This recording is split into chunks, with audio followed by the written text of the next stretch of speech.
Thanks for having me. I was really excited when when you all reached out and asked me to share my story. I didn't know anything about Root prior to searching for something Black and something helpful for pregnant moms and Black maternal health. I was already pregnant, and I think I started searching because I had an experience with my OBGYN. I was going to a doctor in Gahanna, and my prior OBGYN, which was really awesome, she had retired. And so I was like grandfathered in with another OBGYN, and I didn't really like him, but it was like, you know what? I don't really want to make a fuss. I want things to be as smooth as possible. I have 3 kids, by the way, so I guess that's probably important. I have a 14-year-old. Actually, he just turned 14 2 days ago, and a 9-year-old. And so I used Rue. I reached out to Rue for my third one, Stokely, who is now 4 months. But I was completely kind of like out of the loop because my youngest at the time was 9. And so I kind of like forgot a lot of things, and I wanted this experience to like pretty much everything, like Rashawn said, I was like romanticizing pregnancy all over again. Like I had forgotten everything, and I wanted this experience to be so great. I wanted to be so calming, and I wanted this like this home birth with the bathtub, and I had all of these things playing out in my head, right? And so I was like, okay, well, this guy's not working out. Well, what had happened was I had a miscarriage scare. I had a hemorrhage, which I did not have with my first 2. And so when I began to bleed, I was extremely scared, like, oh my gosh, like what's happening? This has not happened before. And the doctor was like, yeah, it's normal. And I'm like, no, this is not normal. Like it looks like I'm having a period. Tell me an answer. And he just was like very dismissive, and like, yeah, okay, we'll go home. If it gets worse, call me and let me know. And it just really threw me off. And so I was like, if that's how he's going to be, I think I was probably like 9 weeks. And so I'm thinking to myself, if this is how he is now, I don't think that I want to have this experience with him if he's making me feel just like dismissing my concerns so much. And so I was actually very upset. And I think I messaged Jessica like 2 or 3 different times on 2 or 3 different platforms. I'm like, I emailed her, I found her on Facebook, I messaged her, I'm like, can you please help me? And she's like, yeah. And, so she got me into Root and set me up with my doula. And my other pregnancy, and I had lots of family drama. And so with this pregnancy, I wanted this to be like perfect. Well, Root came into my life at the perfect time because this ended up being the most family dramatic pregnancy of all times. And so not that Stokely he was nowhere near a mistake. Like we wanted to have another child, and my partner at the time, this was what we wanted, and so when him and I got into there was a domestic situation, and at the time I had no one else to turn to, and I was just very like, I don't even know if I can continue on with this pregnancy. And it was also at the top of the pandemic in about June, and he ended up leaving. And my 9-year-old daughter said she didn't feel comfortable staying with me anymore in the home, and so she wanted to go to her grandma's. And okay, Soap is getting hungry. So it was just very lonely. It was extremely lonely.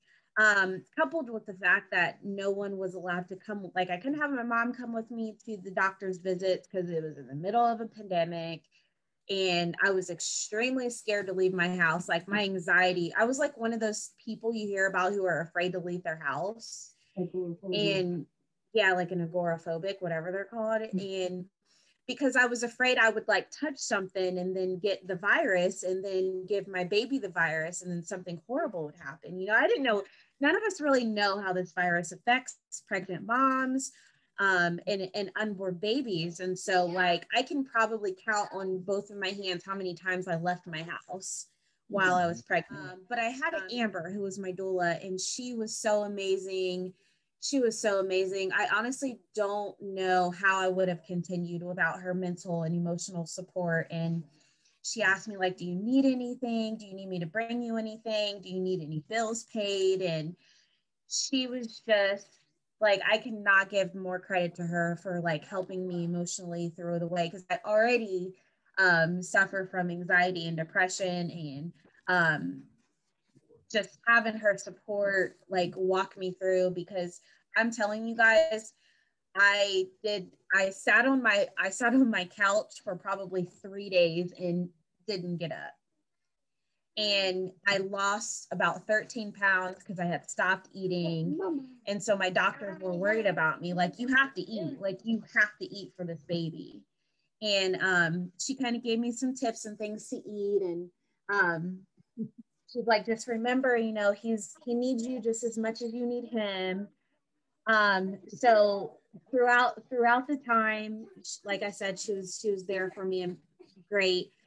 And then come down to my birthing plan. I like I said, I wanted this water birth and all of these things that I had looked up on YouTube, and it looked perfect, right? And well, I got to the hospital, like my water broke, right? And things seemed to go normal. That was my first time my water broke at home. And so I'm like, okay, this is going pretty well. I opted not to have the water birth because the midwife said I couldn't have, I basically couldn't do it at home because I didn't have someone there to do it with me. So, because I waited too long. So anyway, my water broke. I sat there for a couple hours. We went to the hospital, and my contractions they basically wouldn't stop, which was also something, yeah, okay, something new. Sometimes he likes to talk.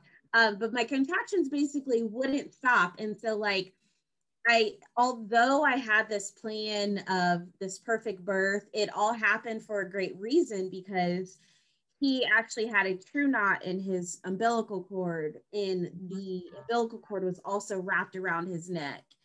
So I don't know what it would have happened if I would have attempted to have a birth at home, but they were able at the hospital, they were able to, you know, find all of these different things that seemed to be, you know, a little bit off course during delivery. Like his heart rate started dropping, and I could see the doctors on the other side like whispering, and I'm looking at Amber like, what's going on, you know? And she's like, it's okay. Like, she's very great at keeping me calm. My partner wasn't able to be in the delivery room, and there was a whole situation with that. And so if Amber wasn't there, I would have been in the delivery room by myself. So I'm really, really grateful that she was there for me. I don't think she knows how much I am so grateful for her. She's like an angel. But she, you know, ensured that she talked with the nurses, and she made sure that she was like, why are you doing that? You know, she would ask them questions. What, is that necessary? You know, she was like on my side. So I'm just really grateful for her. And she drops off diapers and asks me how I'm doing. And I just love Rue. I just really do. I don't know where I would be without them. So I really appreciate you, Jessica, for having this organization, and you know, getting back to me being frantic in the beginning and just everything.